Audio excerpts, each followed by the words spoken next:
నిర్మల్ జిల్లా బాసరలో తీవ్ర విషాదం చోటు చేసుకుంది. గోదావరి నదిలో ఒకే కుటుంబానికి చెందిన ముగ్గురు భక్తులు గల్లంతయ్యారు. హైదరాబాద్ చప్పల్ బజార్కు చెందిన ఓ కుటుంబం జ్ఞాన సరస్వతి అమ్మవారిని దర్శించుకునేందుకు ఆలయానికి వెళ్ళింది. దర్శనానికి ముందు పుణ్యస్నానాలు ఆచరించేందుకు కుటుంబ సభ్యులు గోదావరి నదిలోకి దిగారు.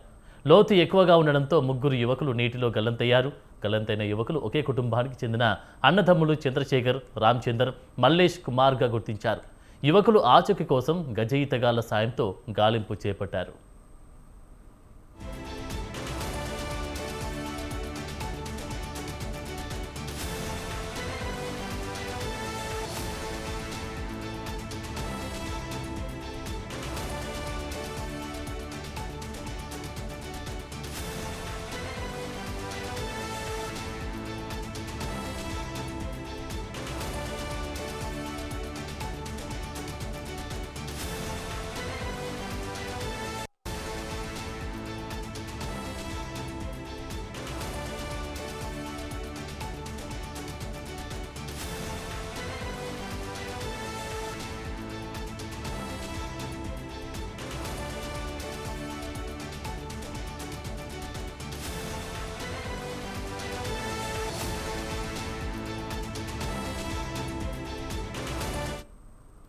నిర్మల్ జిల్లా బాసరలో తీవ్ర విషాదం చోటు చేసుకుంది. గోదావరి నదిలో ఒకే కుటుంబానికి చెందిన ముగ్గురు భక్తులు గల్లంతయ్యారు. హైదరాబాద్ చప్పల్ బజార్కు చెందిన ఓ కుటుంబం జ్ఞాన సరస్వతి అమ్మవారిని దర్శించుకునేందుకు ఆలయానికి వెళ్ళింది. దర్శనానికి ముందు పుణ్య స్నానాలు ఆచరించేందుకు కుటుంబ సభ్యులు గోదావరి నదిలోకి దిగారు. లోతు ఎక్కువగా ఉండడంతో ముగ్గురు యువకులు నీటిలో గల్లంతయ్యారు.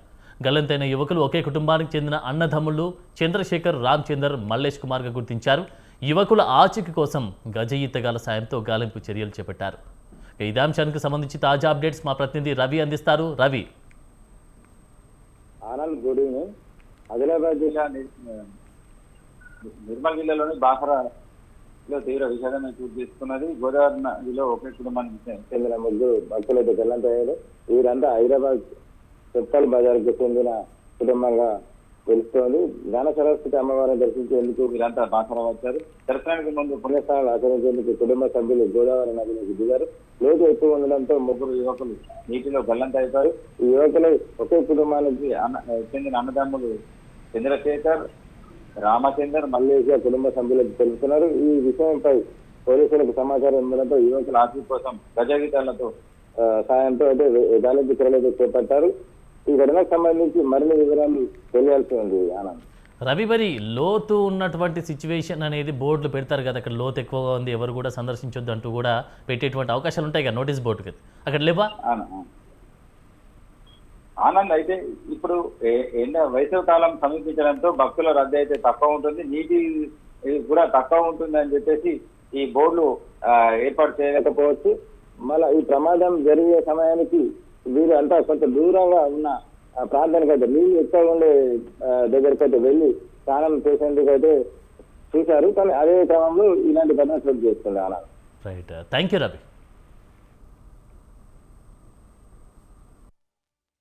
కూడా తీసుకోపో అమ్మాయి నీకు నా పిల్లలు ఏం చేసిరమ్మా, నా పిల్లలు ఏం చేసిరమ్మా, పోయమ్మా నా కొడుకులు నాకు పోతే నేను పోయమ్మా, నా పిల్లగాలు లేకపోతే నేను పోనా మెడికెళ్ళిగా అమ్మా, నేను ఇల్లు చచ్చిపోతామ్మా, నన్ను కూడా తీసుకోపో అమ్మాయి నీకు నా పిల్లలు ఏం చేసిరమ్మా, నా